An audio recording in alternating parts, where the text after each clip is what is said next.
Hey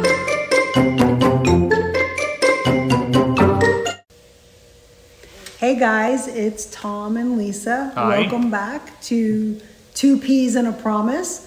This is our third segment, so welcome. And we wanted you to see that the stockings were hung by the chimney with care, so we gave you a little backdrop. Today's topic is fighting fair. I don't know why, but that makes me think of Rock'em Sock'em Robots. So that's what our topic is, and we'll give you a heads up that it's probably not a one and done, because if that was the case, boy, life would be a lot easier. So we were talking, and the last time we spoke, we talked about our dating life, and we're still in our dating life, but we were reminiscing about how, the first 6 months of a relationship, you're kind of in that honeymoon phase where everything's Skittles and rainbows, and you get along, and nobody gives a harsh word, and you just kind of work things out because you don't want to ruffle the feathers. And you're still holding in those bodily functions that leave it to Tom. So, but at some point, the honeymoon phase ends and real life begins. And you just let it rip. Oh my goodness. So I feel like if you sometimes I'll hear people say, oh, we never fight. Well, that's not healthy. Truly. You might not fight. I'm not saying I knock him out, but not anymore. You definitely don't always get along because we're all wired differently. We have different talents, different thoughts, different mindsets, different upbringing. If nothing else, we have different upbringing, so we have different sets of triggers. Oh, that's a great point. Triggers is a key word in that. Yeah, it's huge, because even when you're dating in the beginning, sometimes it's those things that you go, oh gosh, that's so cute. Oh, that's fantastic. Oh, I love it when and then, a year later, they're doing the same thing, but you're going, gosh, that's really annoying. You must be speaking from experience. I don't know what you're talking about. I've just heard. That's all. Okay. Yeah, just heard. So we just kind of wanted to share one of the first times we got in a disagreement that we could both think about and agree on, and we totally handled it differently. So we thought, what a great topic to kind of go into, because it was right about 6-7 months into our relationship. And I will be honest, he is much better at being a historian. He'll say sometimes, do you remember when we went and did this? Do you remember when we saw that? And I'll go, no, I really don't. I don't know why. I'm terrible about that stuff. He can tell you detail. Me, not so much. But this one, we both agree. We both remember this fight, for lack of a better word, disagreement, argument, right? Not seeing eye to eye, but I don't remember what it was about. Right, I don't remember the topic. I just remember I had my first car. It was a 1982 Camaro, and we were at your house, and we were disagreeing on something, and I took off. I left, and left her standing there, but that was my MO for a long time, actually, was to get an argument or disagreement, and I had to leave and clear my head and think about the things that had just transpired, and with always the intention of coming back, I think, but never voicing that to Lisa. And I think for me personally, I don't, I have a lot of quirks. I don't really love being alone. I'm very much a people person. I don't like being left alone. I don't like thinking that I'm being left alone.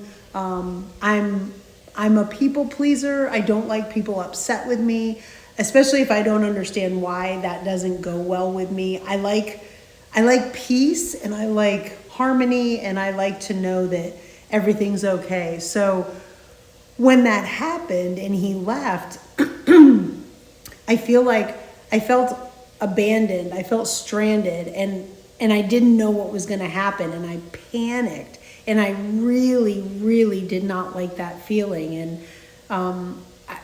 I mean, that was, if we're sticking to our first time we disagreed, I just felt very, very scared in that moment that I didn't know what was gonna happen, and I felt like he left. I didn't know if he was gonna call. I didn't know if he'd come back. I think I stood out there.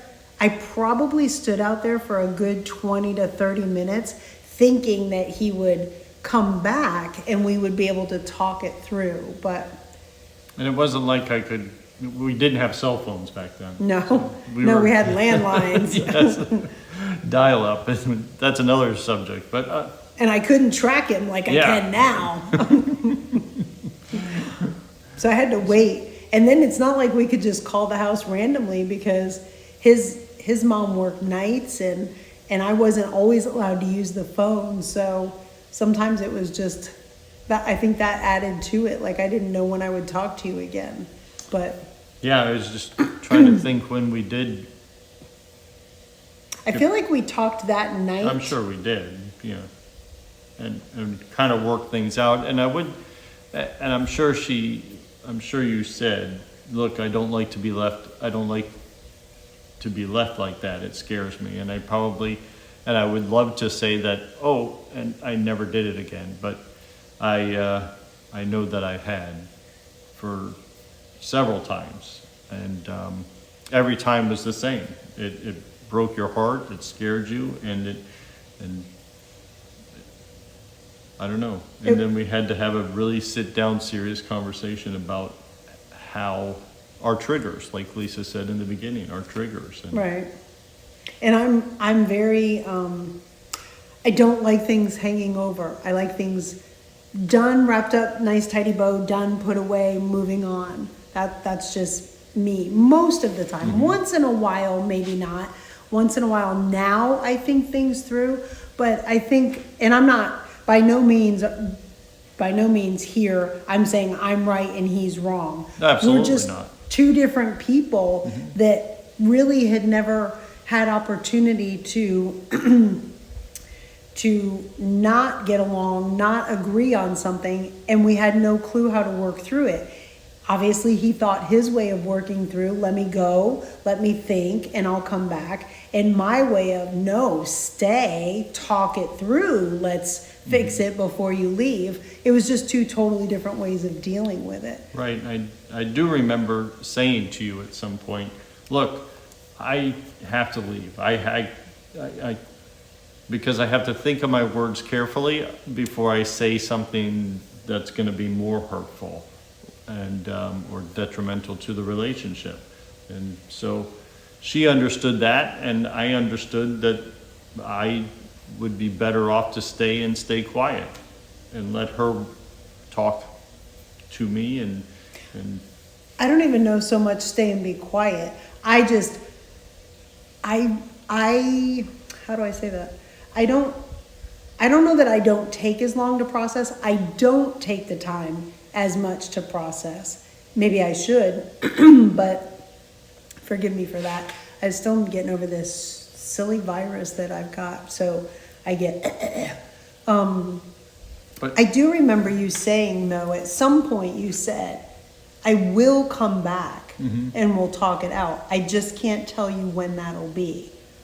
And I remember thinking, okay, I have to take that because I can't do anything else with it. He's hearing me, he's telling me. And I will say that that's just one aspect of fighting fair. I know you have other points, but that was something that we worked through. I also know we're different people. You are very chill, comatose chill. oh, you know, until I reach a point. Until provoked. And I think you said in the beginning too, it's, you know, sometimes we swallow the things that are bothering us or we sweep it under the rug a lot of times and we try and forget about it. And that's another trigger, that you sweep things under the rug so much that you end up having this mound under the carpet, and then you trip over it and land face first, and it all has to come out at some point. So, and I think I suffered. You're a had stuffer. Yeah. Tom's a stuffer. Yep. Stuff, and then that builds, boom. Right. So, Whereas I'm a pop off, blah, blah, blah, blah, blah, and then I'm done. she's a pop off, and then what do you want for dinner? So, and I'm left going, wait, huh? Yeah, that's true. I think that's the Italian in her. Possibly. I do. I'm passionate.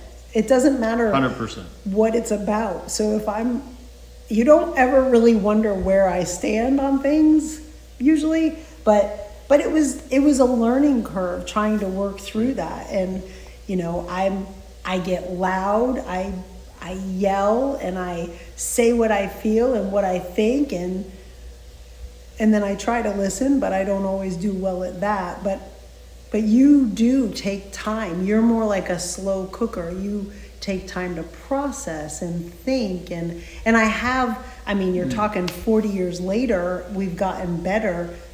I don't think we fight now if we disagree. I give you time to choose your words, and then you come back and you say. And we discuss it more than argue or raise our voices. I can't remember the last time we really raised our voice at each other. And if we were, it was playing. Yeah. But that takes time. It does. A lot of time. A lot of time. A lot of arguments. A lot of sleepless nights. Well, not a whole lot, but some sleepless. Sometimes, yeah. But yeah, it's what was the other thing we were talking about? letting the Letting the main thing be the main thing, which we have learned also not to bring up old arguments and old hurts into the present argument. Sometimes we could have been fighting about one thing that happened today with whether it was something with the kids or something with whatever it was. Maybe I bought a new truck or something, and she'll bring up I only did that once, but that's another whole topic. Yeah.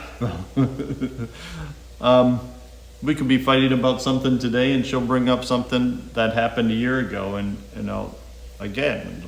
I don't do that now. No. Used to. Right. So that one's all me. Yeah. Because he's not like that. He's very much, and I'm sure he'll say it, when he says he's done and it's over and he forgives and he moves on, that's it. It doesn't come up again. I was very bad about, like you said, we would get in an argument and I'd bring up things from 6 months ago. Well, 6 months ago when you said blah, blah, blah. And he would go, why are you bringing that up? And I'm like, because I'm still upset about that.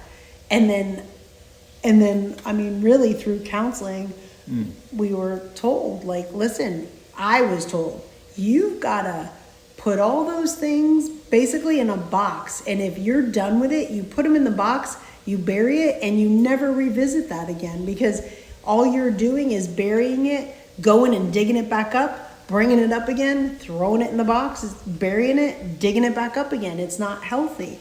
So that was all me. You are really not like that. And I don't know why I was like that, but it isn't healthy. There's no healing. It's like healing and ripping the scab off and starting all over again and just continually doing that, and it's not healthy. Not at all. And that kind of scriptural. It's like asking for forgiveness from God for something, and then going back and asking God to handle something, and then going back and going, yeah, well, I'm gonna take it back from you. So, but anyway. I think so. Reiterate what your points were. Our points are to keep the discussion present.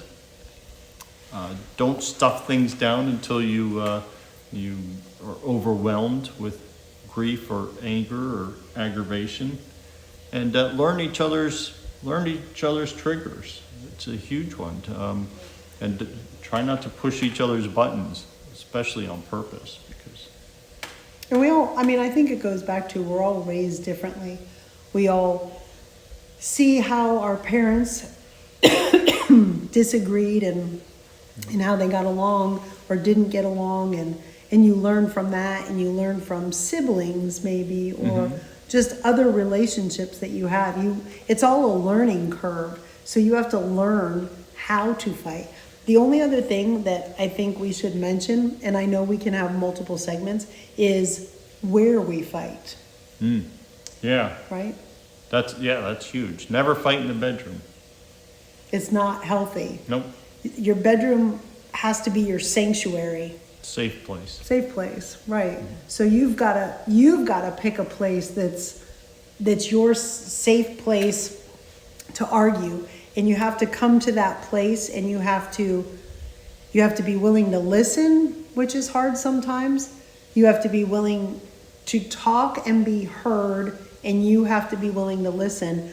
But it can't be in a place that like it shouldn't be in. Definitely not in the bedroom. The dining room table, the kitchen, the living room, like somewhere other than your safe sanctuary, because it just, and sometimes that's not possible. Like maybe you're out and about, but maybe you just say, listen, I'm not happy with that. Let's both think about this for a little bit, and let's agree to meet at the dining room table at 8 o'clock tonight. It sounds silly, but it truly does work. Yeah. Don't you think? Absolutely. Well, So like we said, this will be a couple of sessions, and I think probably with our next session, we'll talk a little bit about arguing or disagreeing on things, and with kids, when you have kids. So stay tuned for a couple of weeks. We'll be back, but until then. and if you guys have any questions, like if you watch this and you go, well, yeah, but what do you do when you fight with this, or what do you do with that? By all means, feel free to reach out to us. We do both attend Imperfect Community Church. Where we are associate pastors there, and look us up on Facebook. It's imperfectcc.com. Yep. And Check out the church page. Come visit. Pastor Billy usually does the message on Sunday. Sometimes we have guest speakers. He and his wife do an excellent job. Tom and I are there. There's some amazing people. So you're welcome to come check us out. But worst case, if you're like, yeah, I'm not ready to do that, reach out and ask us. We'll tackle any subject. I'm an open book. He's getting that way after so many years together. And our goal is coming up on 40 years. Yeah. To encourage you, help, guide, whatever we can, because life's hard. Yeah. Marriage is hard. It's a lot of work. It is. It's worth it. But it is worth it. Yeah. For sure. So. All right. So check us out, look us up, and drop us a hey, message. Whatever. Hey. And let's see, what's today? Today will be the 8th, so 2 weeks from that. Oh, that would be right before Christmas. So feel free to message us, and we're happy to help. So until then, you guys be safe and be blessed, and we will talk to you soon. next time. Okay. Bye. Bye.